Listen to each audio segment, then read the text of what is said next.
Hi Sir Jed. Hindi ko alam kung paano ko sisimulan to. Pero sana mabasa mo. Hindi ako sanay magkwento pero itong nangyayari sa tindahan namin, parang unti-unti na akong nababaliw kakaisip. May tindahan kasi kami. Yung tindahan kasi namin maliit lang. Dikit sa bahay, yung tipong isang hakbang mo lang kusina na agad. Ako madalas ang nagsasara gabi-gabi. Normal lang lahat nung una, hanggang sa may napansin ako. Tuwing magsasara na ako, yung tipong patay na yung ilaw sa tindahan, tapos papasok na ako sa loob, may naririnig akong mahinang tunog. Parang may kinakalabit sa kahoy na counter. Unang beses kong narinig. Binalikan ko agad yung tindahan, binuksan ko yung ilaw. Wala naman. Inisip ko baka daga lang o lumang kahoy. Pero nangyari ulit yun kinabukasan. Parehong oras, parehong tunog. Parang may pasensyosong kumakatok. Simula nun, hindi ko na pinapansin. Sanay na ako sa kung ano-anong tunog sa gabi. Hanggang sa isang gabi, medyo napansin ko na parang mas maaga na siya nangyari. Hindi na lang siya tuwing pagsasara. Kahit bukas pa yung tindahan, naririnig ko na siya.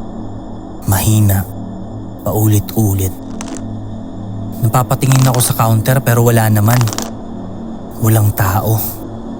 Walang gumagalaw. Pero yung tunog, nandun. Doon na ako medyo kinabahan. Hindi ko sinabi sa pamilya ko, ayokong magmukhang praning. Isang gabi, sinubukan ko. Hindi ko muna pinatay yung ilaw. Kunwari magsasara na ako pero naghintay lang ako sa gilid. Hindi ako agad umalis. Tahimik, walang tunog. Akala ko wala na. Tapos, after ng ilang segundo, isang beses lang.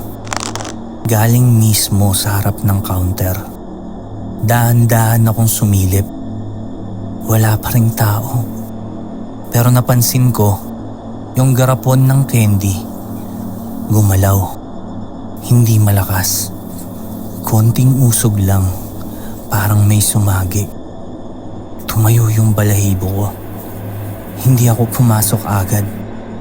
Tinitigan ko lang. Tahimik ulit. Walang kasunod. Kinabukasan, chinek ko lahat. Maayos naman eh. Walang nawawala. Walang basag. Pero simula nun, may dagdag na. Bukod sa may naririnig na rin ako, mahina. Hindi ko maintindihan nung una. Parang hangin lang. Hanggang sa isang gabi, naging malinaw. Hindi siya hangin. Boses siya, mahina, mabagal. Tapos tahimik. Maya-maya ulit. Napatigil ako. Hindi ako gumalaw. Nakaupo lang ako sa loob. Nakapatay ilaw, nakikinig. Parang may nagbibilang. Hindi ko alam kung para saan. Wala naman tao. Sarado na yung tindahan. Ako lang mag-isa. Gusto kong tumingin. Gusto kong sumilip sa bintana pero may parte sa akin na nagsasabing, wag. Kasi pakiramdam ko, pag sinilip ko, may makikita ako na hindi ko na makakalimutan. Hindi ko na sinilip. Hintay ko na lang tumigil. After ilang segundo, nawala rin yung boses. Pero bago siya tuluyang mawala, may huling narinig ako. Mas malinaw. Mas malapit. Bukas, Hindi na ako nakagalaw nun. Hindi ko na rin sinagot. Kinabukasan, tinanong ako ng nanay ko. Napatingin ako sa kanya. Hoy, sino yung kausap mo kagabi sa tindahan? Wala po. Doon ako tuluyang nanlamig.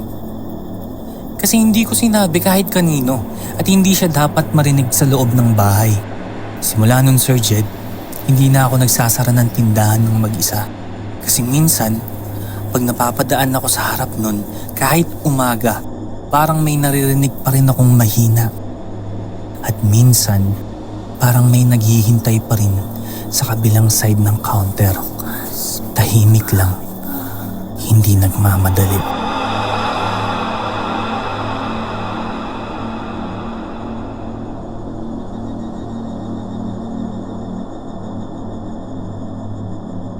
Hi, Miss Anne. Share ko lang po ang experience ko na hanggang ngayon ay hindi ko pa rin makalimutan. Nangyari po ito sa tindahan namin. Ako po kasi ang madalas nagbabantay sa gabi.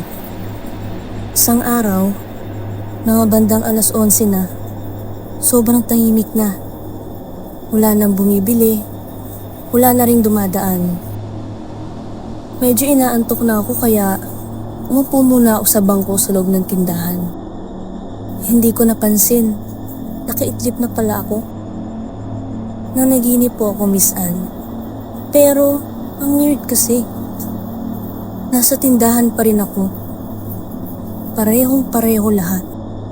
Yung ayos ng paninda, ilaw, lahat. Pero may kakaiba. Sobrang tahimik. Tapos may naririnig akong kaluskos. Parang may gumagalaw sa gilid ko.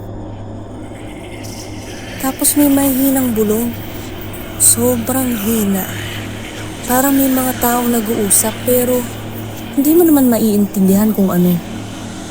Pero parang palapit sila ng palapit sa tenga ko. Kinabahan na po ako, Miss Anne. Iba yung pakiramdam. Parang may mali na. Bigla akong napalingon sa upuan sa gilid ng tindahan. Miss Anne, kanina, bakante yun. Pero paglingon ko, may nakaupo na pong babae. Nakaitim siya. Mahaba ang buhok. Nakayuko. Hindi gumagalaw kahit konti. Para siyang matagal nang nakaupo dun. Gusto kong tumayo. Gusto kong tumakbo, gusto kong sumigaw. Pero hindi talaga ako makagalaw. Parang may mabigat na nakadagan sa katawan ko. Kinipilit ko pong magising. Sobrang nagpupumiglas po ako. Pero hindi talaga ako magising. Tapos napalingon ulit ako sa kanya. Nakita ko noon kung paano siya dahan-dahang tumingala. Hindi biglaan. Sobrang bagal. Para may pumipigil sa leeg niya habang inaangat niya. Ilang segundo pa bago ko tuluyan nakita yung mukha niya. At nung nakita ko, sobrang nakadilat ang mga mata niya. Hindi lang basta nakadilat. Parang hindi siya kumukurap. Nakabukas ng todo. Halos kita mo na yung puti sa paligid ng mata niya. Sa una nakatingin lang siya ng diretsyo nung tumingala siya. Pero maya-maya pa, hindi niya ginagalaw yung ulo niya. Yung mata lang niya ang dahan-dahang lumihis ng tingin papunta sa akin. Parang hinihila yung tingin niya pakanan hanggang sa tumapat kung saan ako nakaupo habang tinititigan siya. Tinititigan niya ako. Sobrang tagal. Hindi siya kumukurap. Tapos biglang doon siya ngumiti. Dahan-dahan. Una, konting angat lang sa gilid ng labi niya.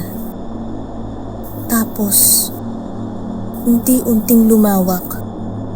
Sobrang bagal ng ngiti niya pero palaki ng palaki. Hanggang sa umabot na halos sa tenga yung mga ngiti niya. Yung bibig niya, hindi na normal yung laki. Parang napunit na yung gilid sa pagpilit niyang umiti. Habang lumalaki yung ngiti niya, mas lalo ring dumidilat yung mga mata niya. Parang sabay lumalaki ang mata niya at ang ngiti niya. Habang nakatitig siya sa akin, may naririnig na naman akong mga bulong. Mas malapit na. Mas marami. May mga boses na nagsasalita sa paligid ko. Pabulong, paulit-ulit, pero hindi ko naman naiintindihan. Doon na ako napasigaw at nagising ako. Hingal na hingal ako, pawis na pawis, nanginginig. Tumingin ako sa paligid. Totoong tindahan na ulit. Tahimik, walang tao. Bago ako malis ng tindahan namin, tinignan ko muna kung naiwan pa ako. At pagtingin ko nga ulit sa tindahan, doon ko napansin yung bakanting upuan kung saan ko nakita yung babaeng nakaitim. At simula po nun, hindi na muna ako nagbantay ng tindahan ng ilang buwan. At hanggang ngayon, Miss Anne, hindi na ako sumisilip sa tindahan namin paggabi. Lalo na pag alas 11.